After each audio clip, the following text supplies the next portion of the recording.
The first spirits company founded by veterans from the Army, Navy, Marines, and Air Force, Four Branches Bourbon is dedicated to delivering exceptional expressions of bourbon to honor the extraordinary sacrifices of those who serve in the shadows and to share their stories with all generations. Today, the four founders, Mike Trott, Rick Franco, R.J. Casey, and Harold Underwood, share the story behind Four Branches Bourbon. Thank you so much, Mike, Rick, RJ, and Harold.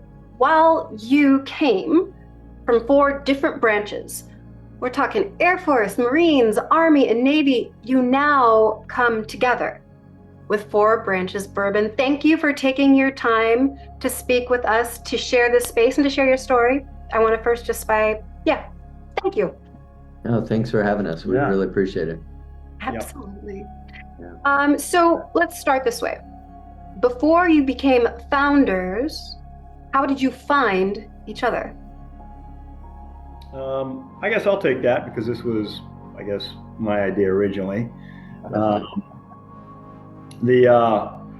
Allié, Mike, we've told a lot of people, the seeds for Four Branches Bourbon were planted 25 years ago. When I went to VMI and became good friends with another cadet, we became Marine officers.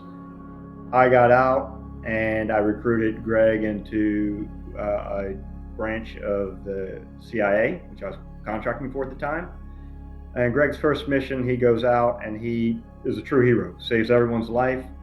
Unfortunately, he lost his, and I had to bring him home. And then I was held accountable to answer to the friends and family of how things happened. And so those were the seeds, and it took 25 years for it to, those seeds to germinate into Four Branches, or into what has now become Four Branches. And about 3 years ago, I was driving home from work, and literally a voice in my head said, "Hey, you should do a barrel of bourbon for the guys in the old unit." And at that point, I was like, "Yeah, that sounds great. I'll sell it on Facebook, and yeah, we can do that." You can't sell bourbon on Facebook or any sort of alcohol on Facebook. So we've learned. Anyway, I called Mike and told Mike about this idea. And then it kind of grew from there. Mike and I was like, well, we need to call Harold.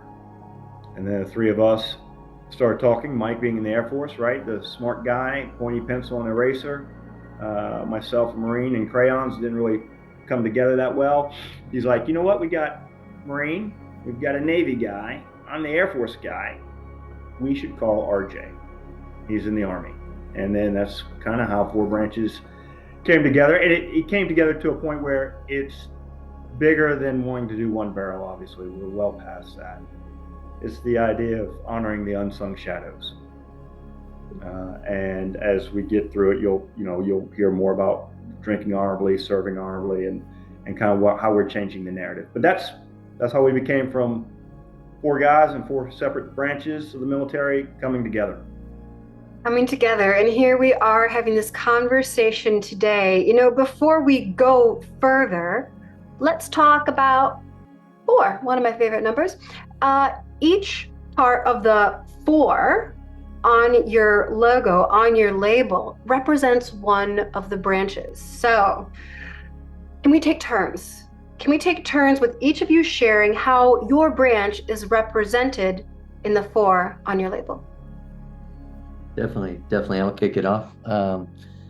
So as you see the four, there's a foundational piece that the four sits on. Rick's got it there on the screen, but that foundation represents the Army because that was the first branch. So all the other branches get built after that, and that's my piece. Awesome, RJ. And from my side, I'm the Navy component. So looking at the four, if you take that foundational piece of the Army, move straight up through the center with a little bit of a slant on the top, that represents a Navy warfighting vessel, mast, or a submarine coming out of the water with the sail. So on the horizon, you can see that very distinctively. So, and that's the Navy piece. All right, I'll speak for the Marines. Marines are Department of the Navy. We are the leanest, of the branches. We're also the smallest, but arguably we're the deadliest, right? Often represented by a spear or bayonet, and that spear or bayonet is represented by the lean, thin crossbar that comes across through the Navy because we're part of it. And I'll turn over to Mike. And following that up, you have the Air Force, which controls the skies over all branches. So that big sweeping motion towards the sky represents the Air Force. And while we are the four branches, there's actually a fifth element, and we'll let Harold talk about that. And the fifth element, as you can see, coming down from the far right, moving downward, you see a spearhead. Special Operations uses that as a tip of the spear, because we're usually the first ones in, last ones out. But as you can see half of the spear. The spear piece that you can see at the tip is the one we're paying honor to our men and women who are deployed across the globe protecting us today. The piece that is missing is for our fallen, for those who are, no longer with us. Wow, it's just, I don't know that I'm ever going to look at the number 4 the same way. It's really awesome. So let's get to, so we looked at a number. Let's talk about some words here. Serve honorably, drink honorably. RJ, when we spoke the other day, you literally gave me goosebumps when you shared this. Very simply stated. Don't drink to forget. Sip to remember. Yeah, we about a year into this, we kind of looked at each other and we were like, man, with all the veteran suicide and all the self-medication, not just in the military community, but first responder and other communities out there, we just said, look, we're gonna, we don't want to ignore it. We still want to keep going forward, but we're gonna have to address this. And so Rick had already come up with Serve Honorably, and we're like, we gave it about 24 hours. We're like, how are we going to address this? And the next phone call was the next day. And we were like, hey, let's, we serve honorably, let's drink honorably. The old phrase of drink responsibly, everyone knows what that means, but I haven't heard that in over a decade. So we kind of wanted to bring something back that kind of represented us, that talked to our communities. And after we said drink honorably, people were like, yeah, that's good. It's kind of like the other one, but what does that mean to you guys as a company? And we're like, well, it just simply means that we're not going to drink to forget anymore. We're going to sip to remember. And they're like, ooh, yeah, now I got you. Now I know exactly what you're saying. So between all those phrases, we just want to make sure we're looking out for each other. And, there's so many people that, a lot of my friends and even some of us, back in the day used to self-medicate. So we want to get past all that and sip to remember the good times and toast everyone we worked with, whether it was a female that kept the internet up and running during a sandstorm for a couple of weeks so we could talk to our families, or the guys that kept the helicopters in the air and the trucks moving. We just wanted to thank everybody because for every guy on the X, there's a lot of people behind them. So we really appreciate everything they all do. It's again, such simple words, but so incredibly powerful. And what an amazing reminder of what we are to do and not to do. So let's shift gears a bit, because while rum is fun and gin is good, tequila is, well, trouble. Bourbon was your spirit of choice, gentlemen. So when you decided to make a spirit of your own, what was it that was so special about bourbon that made it your selection of choice? Yeah, I think bourbon, as you said, rum is fun and gin is good, and we know what tequila is. Bourbon by nature is a reflective spirit. We feel when you sit down with bourbon, you're sitting down to tell stories and to remember the good times and to sip to remember. And that's why we chose bourbon. It's a very reflective spirit. It is also a very iconic American spirit that runs through the fabric of our nation.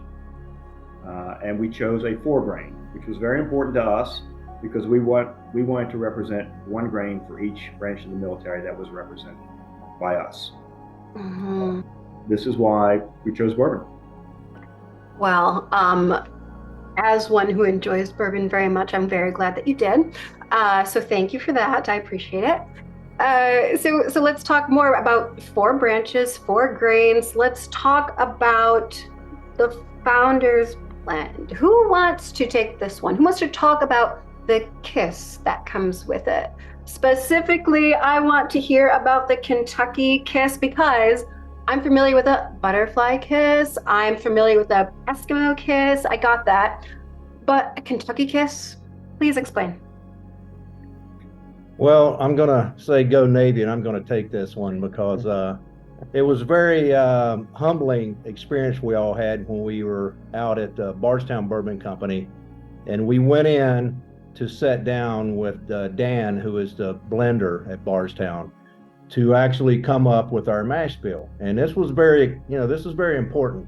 We were getting ready to pick the taste and the proof of our juice. So we were all standing around in a room. It looked like a chemist lab.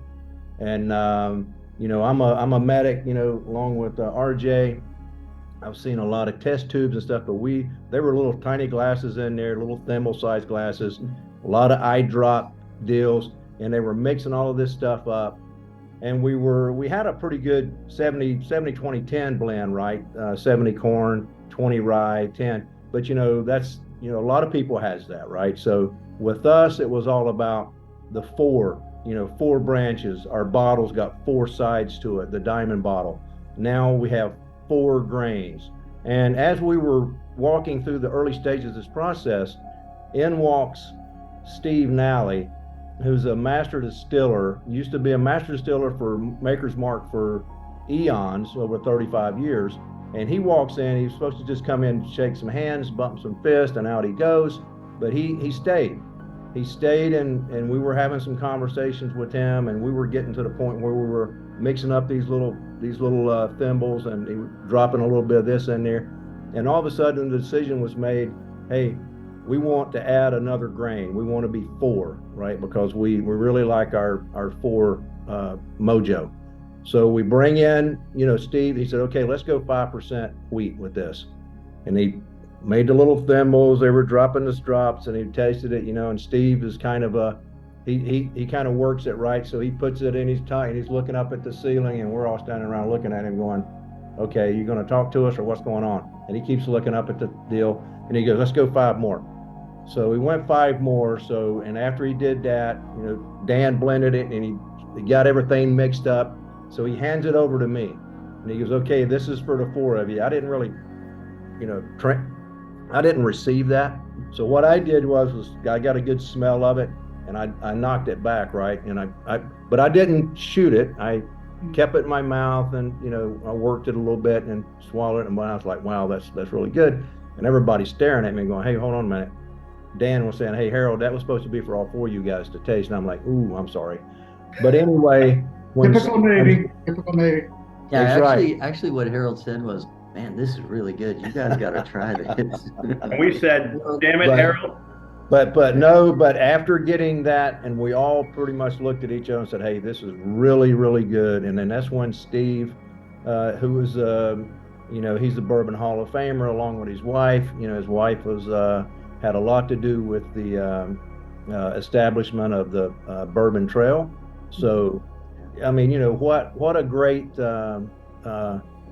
honor it was for us to be there, and we were very blessed to have Steve in the room with us. He stayed for over an hour, and he really helped us to push our mash bill across the finish line. So I think, Alec, to your point, we refer to the Kentucky Kiss as when as Harold's talking about sipping that and kind of letting it go down the back of the tongue, you get this little burn, and a little burn lets you know that you're drinking bourbon. It's not a hard burn. It's not a harsh burn. As Rick says, it's a very drinkable, very smooth bourbon, but it's enough that we call it the Kentucky Kiss.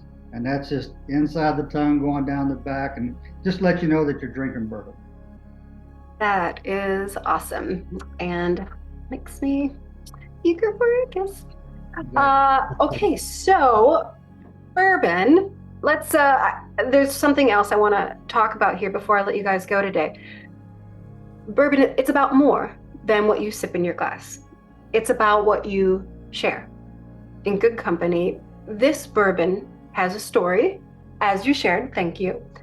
And each of you has a story. And every veteran who has served this country has a story. Four Branches, as I have read, is committed to supporting veterans, their families, and their stories. So my last question for today is, for this mission, supporting these veterans and their stories, what's your strategy? I think you described it really well, Allie, because it was part of our motivation. We talked about doing Four Branches, as RJ mentioned. We almost took a step back and didn't. And then we decided, how do we make the best use out of what we're getting ready to be involved with? And part of that is we decided we have to have a big give back portion to the community where we came from. So immediately we partnered with Folds of Honor and Third Option Foundation. Those are two foundations that we respect, and they're doing a great job for the community, not only veterans, but the first responder community. So we are partnered with both of them, that we give back a portion of our profits to both of those organizations. But it goes beyond that, like you said. It's recognizing veterans. Rick, in a couple of weeks, going to be at a nursing home where we're paying honor to a 102-year-old lady who was in World War II, and she is still with it. So Rick is going to be doing a tasting with a bunch of veterans of that age group, and it's about telling their story. My dad was in the Korean War. My grandfather was in the First World War. My son was in the Second Iraq War. So it's stories. It's telling these kinds of stories, these generational stories. So giving back to the community is not just financially, it's also getting these stories out that RJ talked about. It's a lot of people that stay in the shadows that we want to tell their story. So there's a big give back component, and it continues to grow. We weren't even aware that in the last 4 months, we've been asked to go to different charities and donate some of our bourbon. And some of our bourbon are signed bottles by us and our brand champion, Randy Couture, which has a good name in the industry, a good veteran. And those bottles and our attendance at these functions have raised over $68,000 in just 4 months for 3 different charity organizations. So we're always looking for other ways to give back to the community. We can't be everywhere. We're a new company, but that is one of our main motivations, is to give back to the communities and tell their stories. Well, for what you've put together here, the story that you've created and the chapters yet to come, thank you so much. Thank you for sharing. Thank you for helping all of us become a bit more aware now. Thank you so much. Thank you, Allie. Thank you. Take care.